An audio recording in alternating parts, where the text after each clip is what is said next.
Besti, yang satu ini gak kalah produktif nih. Ada kelompok tani menyulap lahan kosong jadi lahan pertanian, Besti. Padahal lokasinya ada di tengah padatnya kota loh. Tapi beneran subur dan menghasilkan loh, Besti. Tahu tempatnya nggak nih? Belum? Yuk, kita cek faktanya, Besti.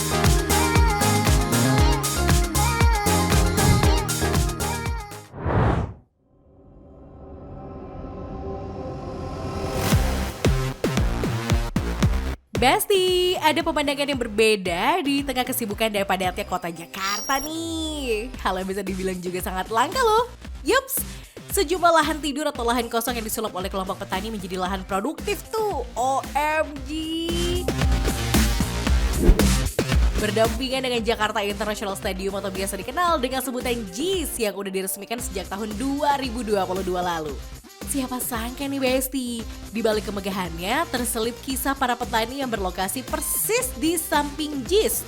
OMG, penasaran kan gimana suka duka menjadi petani di tengah sibuknya ibu kota? Langsung aja kita cek faktanya Besti.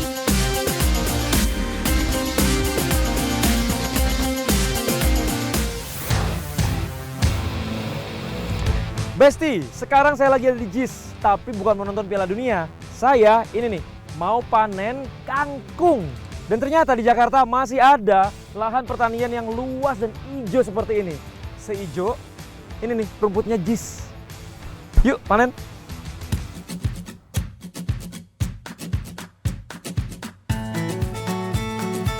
Yups, para petani di sini menggarap tanah seluas 3 hektar yang posisinya sangat dekat dengan stadion Besti. Lihat aja tuh, beneran seolah dempetan ya. Hamparan sayuran yang hijau seolah menjadi penyejuk di tengah hiruk-pikuknya stadion. Ada sekitar 13 petani yang menggantungkan hidupnya di sisi stadion nih Besti, yang berlokasi di Kelurahan Papanggo, Tanjung Priuk ini. Para petani di sini tuh menanam berbagai macam sayuran seperti kangkung, bayam, hingga kemangi Besti. Salah satu petani yang masih bertahan adalah Pak Akim Besti. Meski bukan warga asli Tanjung Priuk, Pak Akim sudah bertani di sini tuh jauh sebelum JIS dibangun loh Besti. Tepatnya sejak 2015 silam. Ketika itu, lahan yang menjadi lokasi pembangunan JIS saat ini hanya sebuah permukiman kumuh. Asam garam bertani, pokoknya tuh udah kenyang banget deh Pak Akim rasakan Besti.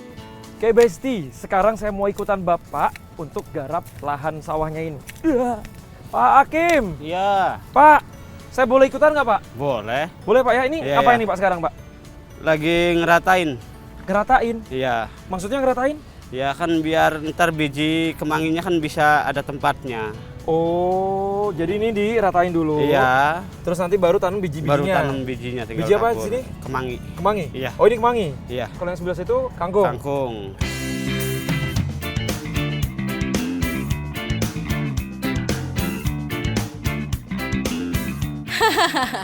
Terus cangkul yang rata ya Besti. Ya walaupun keseimbangan sangat diperlukan Besti, soalnya tuh becek banget. Kalau nggak seimbang bisa jatuh dan mandi lumpur deh. Saya udah gaya banget bilang katanya gampang. Ya. Ternyata, aduh berat banget. Berat ya Pak ya? Berat. Jadi ini namanya lumpur ya. Jadi kalau misalnya nyangkut ke garpunya ini, itu jadi udah berat. Terus ngangkat sepatu bootnya nyangkut juga sama. Lebih berat. Lebih berat ya Pak ya? Iya.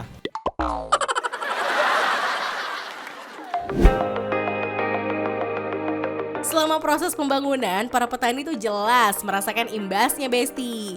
Yaps, beberapa dari mereka ada yang lahannya tuh digusur karena dijadikan stadion. Untungnya sisa lahan yang masih ada bisa digarap dan bertahan hingga kini. OMG.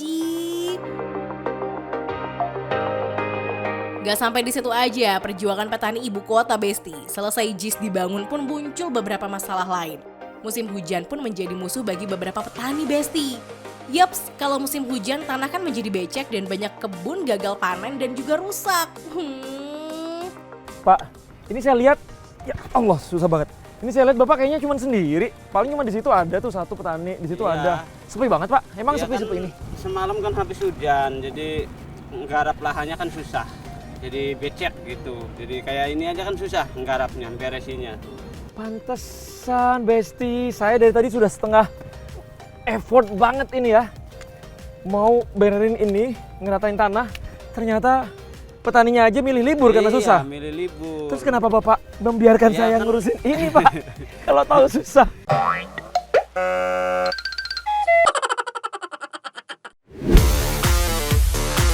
Di balik duka, ada juga suka yang dirasakan para petani di sini, Besti. Yaps, lahan kebun di sini tuh cukup subur. Bahkan kangkung maupun bayam bisa dipanen setiap hari loh. Nantinya hasil panen akan dijual kepada pengepul untuk selanjutnya disalurkan ke pasar-pasar yang berada di sekitaran Jakarta Utara. Tapi sayuran-sayuran milik Pak Hakim ini tuh rupanya dijual dengan harga yang sangat murah kepada tengkulak, Besti. Mulai dari 200 perak hingga 800 perak aja per ikat sayurnya. Kemangi harganya 200 perak, kangkung 600 perak, bayam 800 perak, Besti. OMG, harganya sungguh gak sebandingnya dengan perjuangan menanam hingga panennya.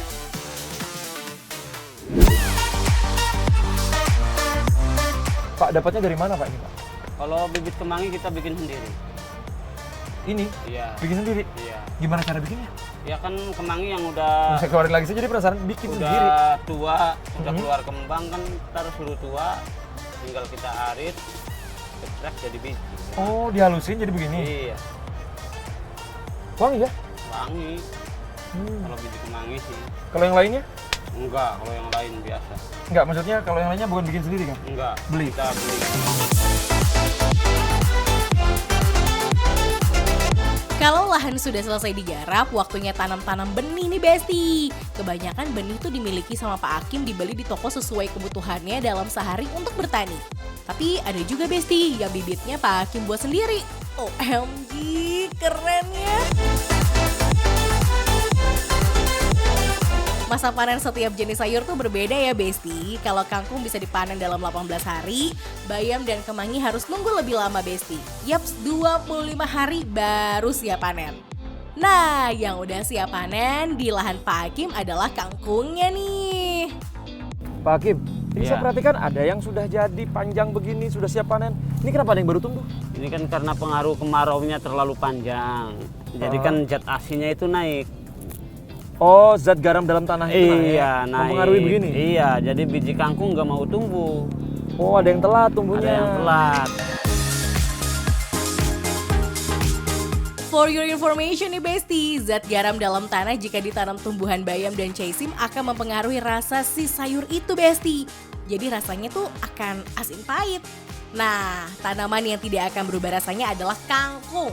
Jadi saat musim kemarau, kangkung akan lebih banyak panen dibanding dengan sayur lainnya. OMG!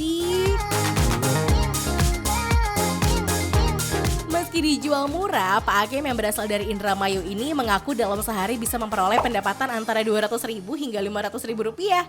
Atau lebih dari 6 juta setiap bulannya. OMG! Eits, ingat ya Besti, pendapatan ini belum termasuk biaya membeli bibit pupuk hingga obatnya. Namun tetap aja dirasa lebih besar daripada berkebun di kampung. Inilah yang menjadi alasan para petani merantau dan berkebun di ibu kota. Dengan penduduk yang begitu padat, Jakarta adalah pasar yang begitu menjanjikan.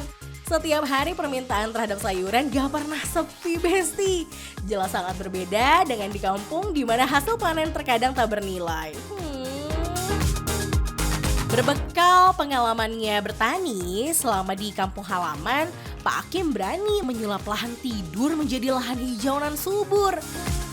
Namun keberhasilan itu bukan tanpa tantangan ya, Besti. Deru pembangunan di ibu kota pelan tapi pasti mulai menggerus lahan pertanian yang ada di Jakarta. Nah Pak, ngomong soal JIS ini kan pas banget nih. Lahan pertanian Bapak nih, lahan kangkung Bapak di sebelah JIS. Iya. Sudah dengar kabar nggak sih katanya ini bakalan juga kena pembangunan JIS? Mau Iya. bangun parkir ya kalau nggak Iya. salah? Iya, benar. Terus gimana tuh? Ya kalau bisa sih dicariin lagi lah di sini dibangun. Cuman kan kalau kita petani mah perjanjiannya juga kalau udah dibangun kan siap angkat kaki.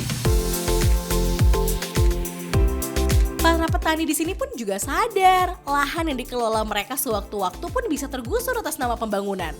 Jadi selagi ada waktu manfaatkan hingga batas maksimal. Setuju!